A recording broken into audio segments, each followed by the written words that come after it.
Hello, जय हिंद दोस्तों। आज हम लोग आईटीआई से रिलेटेड और पिछले कई वर्षों से आईटीआई और अन्य परीक्षा में पूछे गए महत्वपूर्ण प्रश्न के विषय में जानेंगे और देखेंगे कि ये मेरे लिए और आने वाले एग्ज़ाम के लिए किस प्रकार इम्पोर्टेंस है। पहला क्वेश्चन क्या है, इकाइयों की प्रणाली के दो प्रकार कौन से हैं, यानी कि ये इकाइयों के प्रणाली के कौन कौन से दो प्रकार होते हैं।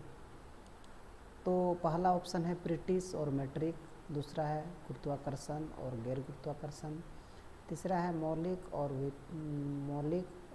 व्युत्क्रम, और चौथा है डी नंबर है मैट्रिक और इंटरनेशनल।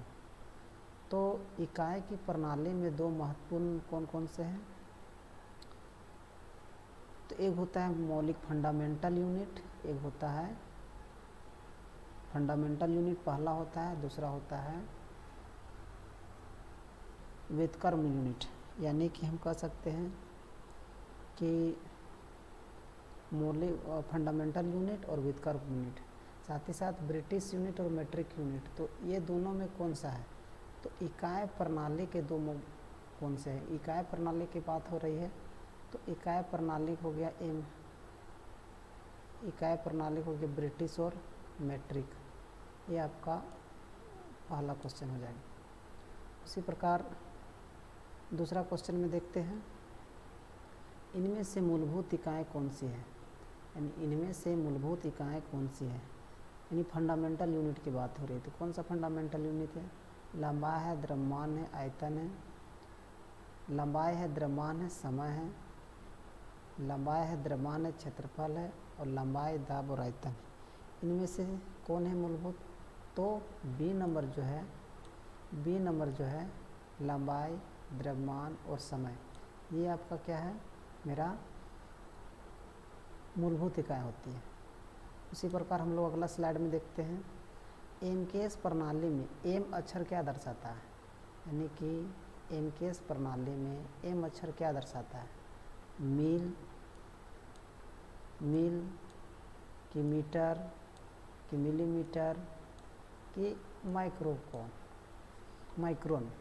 तो ये जो होता है एम के एस प्रणाली में होता है, एम से होता है मीटर, के से होता है किलो और ए से होता है सेकेंड, यानी कि मीटर किलोग्राम सेकेंड। तो ये मेरा ऑप्शन बी नंबर हो जाएगा। उसी प्रकार क्या है, एक इंच में कितने मिलीमीटर होते हैं, एक इंच में कितने मिलीमीटर होते हैं, तो एक इंच में होता है 25.4 mm होता है, यानी कि बी नंबर जो आंसर है वो आपका आंसर हो जाएगा बी नंबर, यानी एक इंच में 25.4 mm होती है।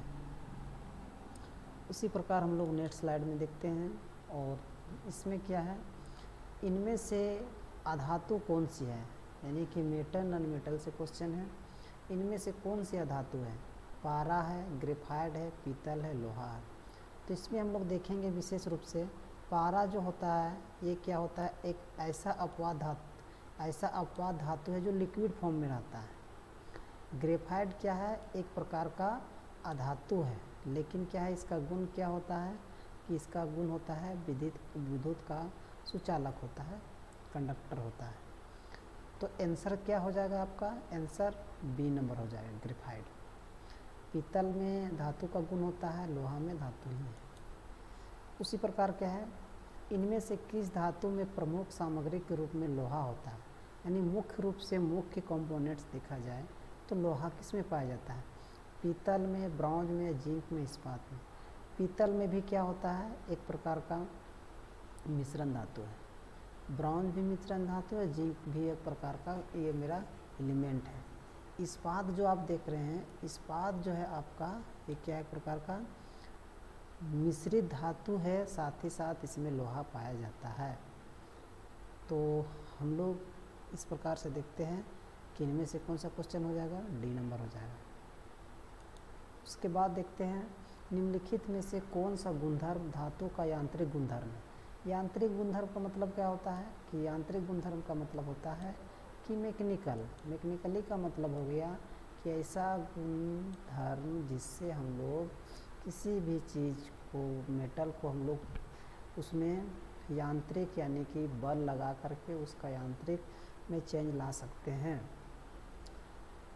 तो ये यांत्रिक में क्या होता है, तो देखिए गलनीयता क्या होता है, ये मेरा यांत्रिक गुणधर्म नहीं आता है। एक प्रकार का ये रासायनिक गुणधर्म आता है, ठीक है, फिजिकल गुणधर्म आता है। ये एक प्रकार का गलनीयता फिजिकल गुणधर्म आता है।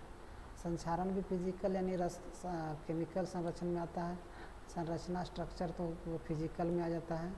ये तन्यता जो होता है ये एक प्रकार का क्या है, मेरा यांत्रिक गुणधर्म में आता है। यांत्रिक गुणधर्म का मतलब क्या है, जब भी किसी भी चीज़ को हम लोग गर्म कर देते हैं या फिर हीट करते हैं या कोई फोर्स लगाते हैं जिसके कारण उसके गुण में चेंज आता है, प्रॉपर्टी में चेंज होती है, उसी को हम लोग यांत्रिक गुणधर्म कहते हैं। जैसे तन्यता का प्रॉपर्टी क्या होती है कि कोई भी चीज़ को यदि हम लोग गर्म करके अगर उसको हम लोग खींचेंगे तो वो तार की भांति क्या होती है, लंबा हो जाता है, जिससे लंबा होते चला जाएगा लेकिन वो टूटेगा नहीं।